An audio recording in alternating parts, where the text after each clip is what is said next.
We back with another one. Prediction video for the Detroit Lions taking on the New York Giants. And, New York technically is in New Jersey, MetLife Stadium. Monday Night Football.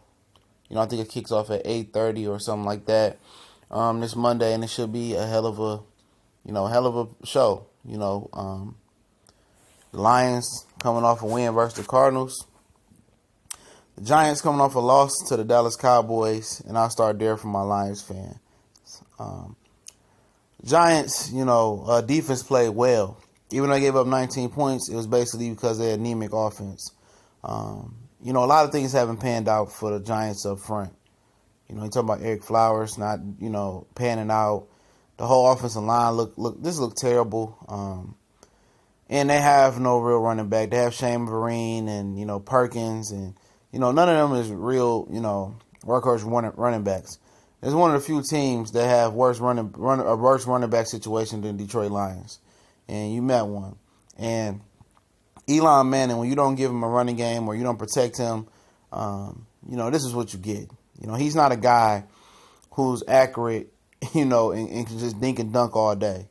That's not Eli Manning. But the defense is outstanding for the Giants. I mean, they got three good corners, and DRC, who's getting up there in age, Jack Rabbit, Janoris Jenkins, and Ohio State Buckeye, Eli Apple in his second year in the nickel. Landon Collins, who I think is the best safety in the league. Snacks up front. Jason Pierre-Paul, even though I still don't think he's performing up to the level that he once did like 3 or 4 years ago, in my opinion. Olivier Martin, or Vernon, I think his name is Olivier Vernon, outstanding pass rusher.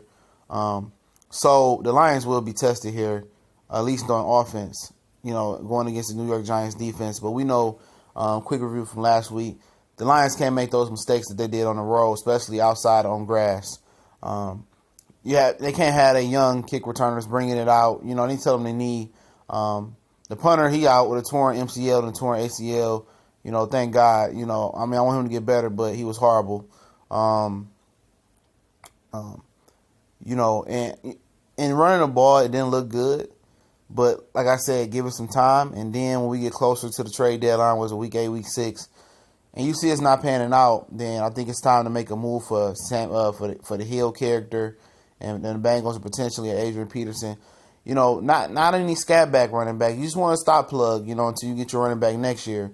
And potentially then, he can move on, or you can obtain the rights if he does well. But you need a guy that can go in between the tackles and take a pounding.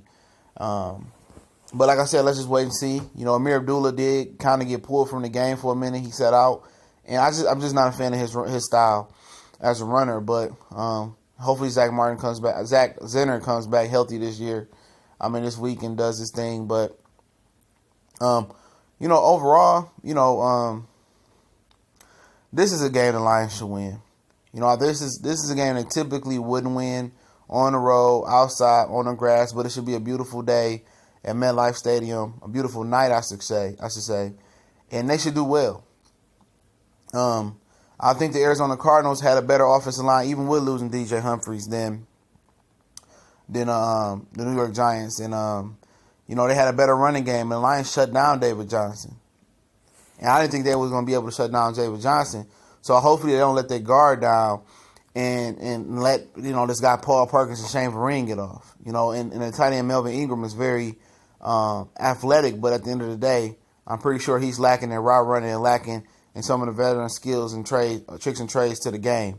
It's hard for a tight end to come in the NFL and adjust, especially now with them guys playing the slot, playing the H-back position, and learning the blocking schemes and all the other stuff. Ebron is still learning. He's in his 4th year. He still ain't what we thought he would be.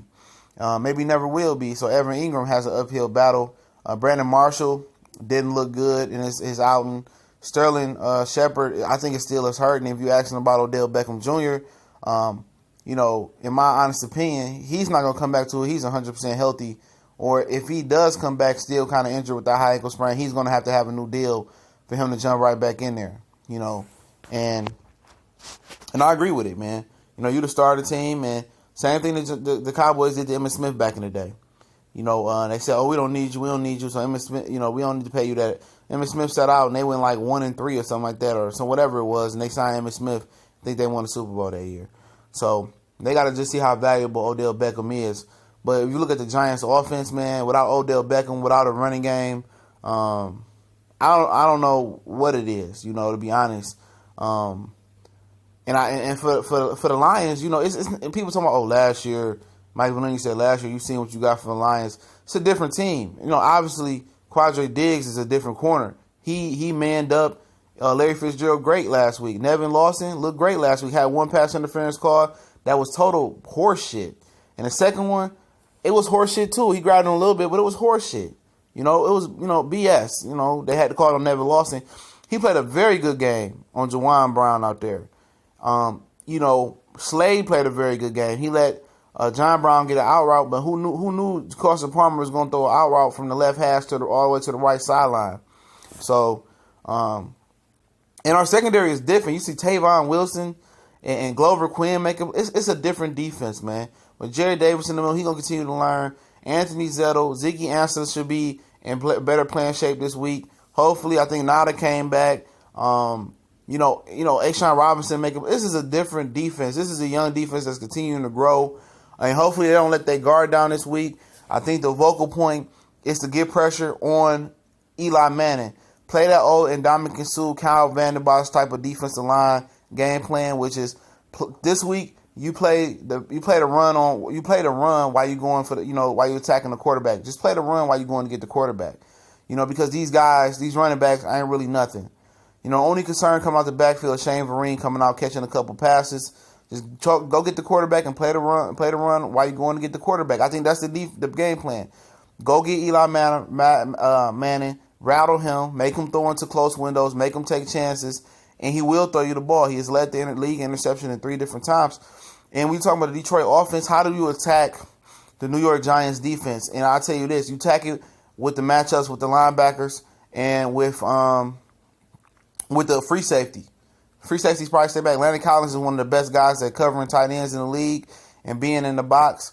And, Ebron's going to have his hands full, But they linebackers, not that good. So you're going to have a great matchup with Abdullah and Theo Reddick coming out the backfield, And at times you might get Ebron on the linebacker.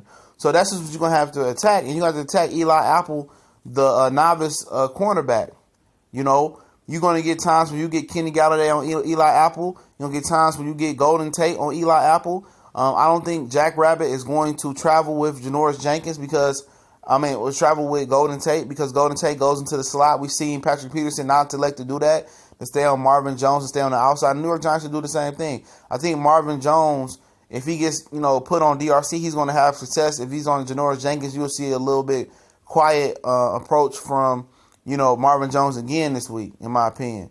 But I think the matchups for the Lions is the running backs on those linebackers come out the backfield. If you get Ebron on the linebacker, you got to barbecue chicken that. And Kenny Galladay, in the slot, Golden Tate in the slot, and whoever DRC on, if he's on Marvin Jones, you got good matchups out there. And you have to give some type of a run game, and hopefully the Lions don't continue to run the ball on first down every time. Try a screen pass, try dink and dunk on first down, try to take some shots downfield on first down. The Giants are a very aggressive defense, and they have to stay committed to the run, but not just stay committed to the run on the first down. They have to mix it up. They have to run it on second, play action on first, and just mix it up. Short passes on first. Think about going deep. The Giants do have an excellent pass rush, and you have to get the ball out of the Lions, out of Stafford's hands quickly, but not if you really mix in the run and the pass well because they don't know what you're doing. So it's going to make them tentative to get off the ball. So that's pretty much the game plan for the Lions to attack that defense. And hopefully we don't have an instance where the momentum is about to change and Zenner or somebody fumbles on the goal line and changes the momentum. But I tell you this right now, it's not the same Lions defense from last year, in my opinion. And I think Eli Manning is not going to go, what he had a 70-80% pass completion last year. That's not going to happen. I originally picked the Giants to win this game, even with Odell Beckham, even though I don't think he'll be there because they ain't giving him his money. He going to 100% heal. I'm going to change my pick. I'm going to take the Lions, 20 to the Giants 10 to win this game. And this game is going to tell us a lot about the Lions defense. You know, was it a blip or is it starting to become a trend in week 2? And I look for them to perform well, and I look for Matthew Stafford to perform well and get the peripheral roll monkey off his back. We go.